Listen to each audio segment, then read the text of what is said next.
another reaction from your boy. By the way, I'm also streaming on Twitch. If you like to check out some funny streams where we just chill, talk about everything and anything, it's on Twitch. Anime Otaku Master, just like my YouTube name. But today we're gonna react to something completely different. It's called Boy Wakes Up as a in a girl's body, finds out it's hard to live as a girl.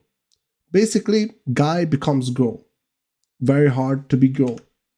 So, without further ado, let's see what the fuck is up. After his parents' divorce, 16-year-old Kazuo and his mother moved. Oh, it's a Japanese movie. Okay, interesting. Created in 2007. Sayonara Anata. Her hometown, Nagano. Kazuo used to live here when he was in kindergarten, so he is confident he will settle right back in. On his first day at school, he is introduced to the class. Hot teacher? Right away, hot teacher alert. Suddenly, a girl gets up, recognizing him from the time they were in kindergarten. Her name is Kazumi, and she used to be best friends with Kazuo a long time ago. She even reveals that he wetted his bed and had to wear... Okay, dude. What? Dude, why are you doing my boy like that? What the fuck did he do? Underwear one time. Kazuo realizes that's where the fetish came from. He remembers the incident, but pretends to...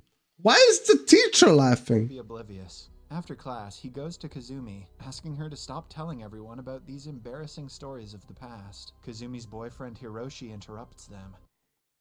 Dude, look at Hiroshi. He's like the anime fucking protagonist with the glasses. And is jealous of their friendship. After school, Kazumi follows Kazuo as he tries his best to get rid of her. She reminds him of his favorite noodle he used to have at her mother's noodle shop. When he says he doesn't remember, she brings him home. Her family is delighted to see him after so long, but feels uncomfortable because he hardly remembers them. While Kazumi's mother cooks the noodles, I had a similar problem. I moved from Serbia to Norway. When I went back to Serbia again, I didn't remember a lot of people, but they remembered me. He is asked to show so it was kind of weird. The Shabishira spring. The water used to make the noodles comes from the spring, which is the secret ingredient. The two walk for a few minutes before reaching the place. They have to take different paths. In the end of the movie, they will probably fall in love, just saying. Especially meant for two genders to get to the spring. Kazumi picks up a dipper so Kazuo can taste the water. Is it called a dipper? Side of the spring, which causes them to struggle for the dipper and fall into it. When they come outside, this is so cool. Miraculously changed their bodies. This is awesome. Kazuo doesn't realize this and makes his way home without saying anything. That's impossible. He takes off the... How can you not realize it? How can you see yourself in the water and not think, wait, that's me in the water? Wet clothes. What the fuck? The first thing he notices is that he is wearing a skirt. Confused, he looks into the mirror and sees Kazumi. Oh, I will be so happy if this happened to me. I know it's weird, but honestly, come on, guys. Come on, guys. Let's be honest with each other. Would you touch your boobs? Just saying. Just saying. It doesn't take him long to register that he has changed bodies with her. He runs outside to tell his mother, who thinks he is a perverted girl, trying to seduce her son. She makes him wear a jacket before kicking him out. After that, Kazuo goes to Kazumi's home and finds her crying hysterically. Oh no. Is also just as confused as everyone else. They think the kids hit their heads while on their way to the spring and are not in their right minds. Moreover, since Kazumi is not wearing enough clothes, they assume Kazuo did something to her. Before their anger escalates, Kazuo runs away with Kazumi on his bicycle. Kazumi's biggest concern is Kazuo touching her breasts, but Dude, I told you! Kazuo argues that he has no interest in her. Liar. He brings her to his home, asking her to act like a man as much as possible. They decide to stay 100% a liar until they find a way to get back into their respective bodies. At first, Kazuo experiences the difference in gender roles when he is made to serve dinner to everyone in his family. Moreover, he learns that he has to eat quickly, because if not, the family will devour everything. Meanwhile, Kazumi... Wait, what? Is that a thing in Japan? Honestly, like, maybe girls get treated differently. I never thought about this, but maybe they get treated differently if they eat a lot. Guys are just supposed to eat a lot. At least here. I don't know. He is doing just fine at Kazuo's Interesting. home. She cooks for his mother, surprising her with a delicious meal. The mother goes on a rant about an indecent girl like Kazumi for barging into their home, unaware that her son is the same indecent girl. Kazumi doesn't know about Kazuo's parents' divorce, so she asks questions like, when will his dad return home? Kazuo's mother thinks it is a joke and asks him to be more compassionate towards her. She also discovers that Kazuo broke up with his long-term girlfriend, Akemi, before moving here.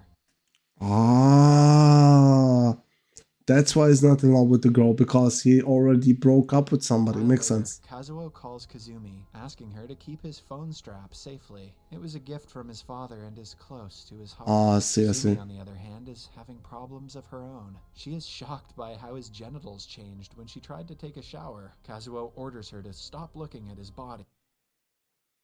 Oh my god, the girl is more perverted than the guy, I swear to god. And ends the call. The following morning, Kazuo wakes up in Kazumi's room and remembers what happened yesterday. Then, he checks himself in the mirror, and to his distress, sleeping has not turned him back to normal. Nope. Kazumi breaks in through the window with Kazuo's school uniform that he left at his home yesterday. She also teaches him how to wear a bra, but just then, What the fuck? her mother interrupts them. She assumes the worst and calls the entire family into the room. As they yell at their daughter, Kazuo and Kazumi trick them and run away to school. They promise to do their best as each other before walking in. During music class, Kazumi is asked to play the piano because Kazuo was well known as a talented pianist in his former school. When she is in the front, she gets a panic attack and runs to the rooftop. Kazuo follows her while being followed by the teacher. They meet each other on the roof. No, dude, he could have looked so fucking cool and popular. I need to watch this movie. This looks like a great movie. Where the teacher inquires about what The teacher's a piece of shit. She laughed when the girl told the pee-pee joke. is going on. Kazumi panics again and accidentally knocks the teacher out. Hiroshi finds Wait, what? Kazuo and Kazumi together and suspects something is going on between them. Boy, if only he knew. After school, the two sit by the river and discuss their situation. Kazumi touches Kazuo's body, reminiscing about her old Dude, the girl is more... Wait, that's the girl is so weird. older self. But to a man walking past them, it looks like they are doing something else. He tries to join them in the fun and holds Kazuo's What? Wait, what the fuck is going on? hand. To defend himself, Kazuo kicks him in the nuts. There we Runs go. away with Kazumi. In the following scene, both Kazuo, Kazumi, and their mothers are called to an older gentleman's home. He is the father of the guy they beat up earlier. He wants to press charges against Kazumi. A sucker He has to cock. consider otherwise after discovering his son wanted to kidnap the girl. Then, Kazuo and Kazumi are together when Kazuo gets a text from Hiroshi. He is jealous of their growing relationship. Hiroshi, the guy with the glasses. The arch nemesis. Dude, it's gonna go down, man. And is ready to break up. That is Ooh. what Kazumi prefers. Kazumi replies Why is he that she putting loves a him and star there? just asks him to give her some space. At home, Kazumi's mother notices that her daughter is acting more strange day by day. She lays down like a man, speaks like one, and has forgotten how to cook. Hence, Kazumi's older brother is called from Tokyo to take care of her. Kazuo has been more sensitive than normal because his period is near. Moreover, Oh, both Kazuo no. and Kazumi are forbidden to meet each other outside school after what happened yesterday. He panics since he Makes has sense. no clue what must be done when he gets his period. He also feels awfully Dude, I can kind of relate to this. What the fuck do you do? Like, when it hurts and shit? Dude, this is such an interesting movie, man. I'm so happy that I'm reacting to this.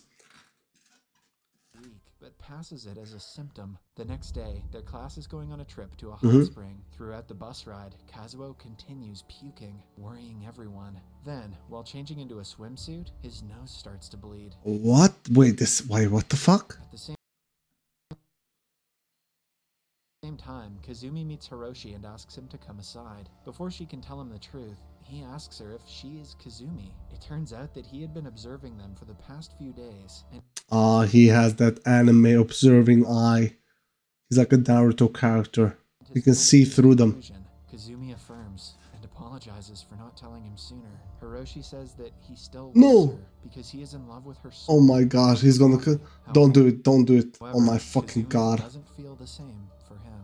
On the first day Ooh, of she doesn't school, like him, she likes the Kazuo other guy. doesn't come to school. Kazumi is worried, but her mother doesn't let her see Kazuo. Hence, Hiroshi goes over to make sure he is fine. It turns out that Kazuo has had sharp body pain and has been vomiting since the morning. He goes to the doctors the next day, and they find out that he suffers from an incurable disease that has only 2 months to live. Kazumi's parents are shocked and in pain. The doctor promises to do whatever he Wait, what? I did not expect this. This is actually maybe a masterpiece of a movie. What the fuck? can to ensure Kazuo's last days are painless. No, but he don't. cannot help the family other than that. Hiroshi finds out about this and comes to tell Kazumi. She is just as shocked as everyone else because Kazuo's death could mean a lot of different things. She is worried for him and for herself because her body could go away forever. When she goes to visit him, she is initially stopped by her mother. The woman blames her for Kazuo's condition because he has been acting strangely after her arrival. The doctor convinces her that they should not keep a bedridden girl from meeting her friend. Kazumi meets Kazuo and feels responsible for his illness. Since her body has the disease, it is almost as if he is dying because of her. Kazuo assures her that even if that were the case, he would be happy to die in her place. Oh, that's sad. When Kazumi returns home that day, she convinces Kazuo's mother to go visit him. She agrees and tells her about Akemi. Akemi used to be Kazuo's girlfriend and is coming to visit him in a few days. No, no, no, no, no, no. Come on, man. Kazumi emails Akemi at night and tells her everything about the situation. If I was her in his body, I would be so afraid to go back to my body because I'm dying in my real body. So I would be happy to be, but it's kind of fucked up situation. In the following scene, Kazumi and Hiroshi welcome Akemi to the city. She has known Kazuo for years and can tell that Kazumi is not him. Later, she and Kazuo's mother go to visit him. Kazuo shares an emotional conversation with them, making the mother feel like she is talking to her own child. A few days later, Akemi, Hiroshi, Kazuo, and Kazumi are together when Kazuo says he wants to go somewhere far away. The agents would not allow him, so they decide to sneak out at night. The plan works, and they reach the mountains. Such a good movie, dude. Akemi and So Hiroshi far, know that the perfect other movie. two want to spend time together, so they ask them to go ahead. After that, the two are spotted by Oh, a group no. of performers. They join the group Oh, and okay. decide to stay with them for the night. Kazumi has a hard time falling asleep, so she cuddles with Kazuo Oh, big time. and inquires if they can take their relationship a step further. Kazuo says he wants to make love to her, but only as a guy. Kazumi understands and hugs him instead. She also takes his top off and says goodbye to her body for the last time. The next morning, Kazumi hears two men talking about her and Kazuo. They are planning to do something to get rid of the couple. Instead of being a burden on them, she and Kazuo leave a while later. Kazumi wants to go home now, but Kazuo says that is the last place he wants to visit. Then, they make their way to the Sabishira Spring, where it all began. Oh. The last time, they do not take the separate gender gates, since they are both male and female. They stand on the edge of the spring, drinking from a dipper. Smart. Suddenly, they slip and fall into the water for the second time. They somehow manage to get outside, but soon realize that they have changed back into their respective bodies. No, she's gonna It's over die. the moon that Kazuo doesn't have to die in her place, but Kazuo No, but she needs to die now, for fuck's sakes. cannot help but feel sad. She will go away, and he will have to continue living without her. They hug each other for a long time, before Kazumi says she is happy to die for him. Then, No, they dude, look this up is so and watch the sad. sunset together. Cut to a few months later, Kazumi is no more. No, she died. What the fuck? What the fuck, dude? The world has moved on without her. Kazuo comes to her home office. Don't know why. What the fuck? I never expected she would die. She actually died. Family. Because of all the time he spent with them, he feels like he is a part of the family. One afternoon, he arrives and finds Kazumi's grandfather making noodles. He offers to help, but unlike the traditional way of kneading, he steps on the dough. This reminds the family of Kazumi, and they Oh, dude, this hurts me. cannot help but shed tears. It turns out that Kazuo has come to say goodbye because he is moving to a different city for college. We also find out that Akemi and Hiroshi are now dating each other. Ah, that Before was kind of leaving the city, expected. Kazuo visits Kazumi's grave and wishes her goodbye. What he doesn't know is that her spirit is watching him with a smile on her face, glad that he is moving on with his life. On his way out, Kazuo passes Hiroshi, who has also come to pay respect. The movie ends with a message that says, "A person's lifespan is limited, but a story lasts forever." Subscribe for more. Bro, I'm going to watch this movie. I'm going to watch this movie right after I end this shit. This is actually a fucking... If it's as good as it's in this short made fucking video, Bravicioso, very nice, perfecto. Dude, Jesus Christ, it's such a good fucking story. But she dies. Oh my god, I can't get over that. If you like my reaction, you know what to do. Subscribe. But I will be even more happy if you could go over to Twitch and watch some of my amazing streams. We talk about everything and everything. We're a small community, but we're good friends. So check out my Twitch, Anime Otaku Master. And see you next time.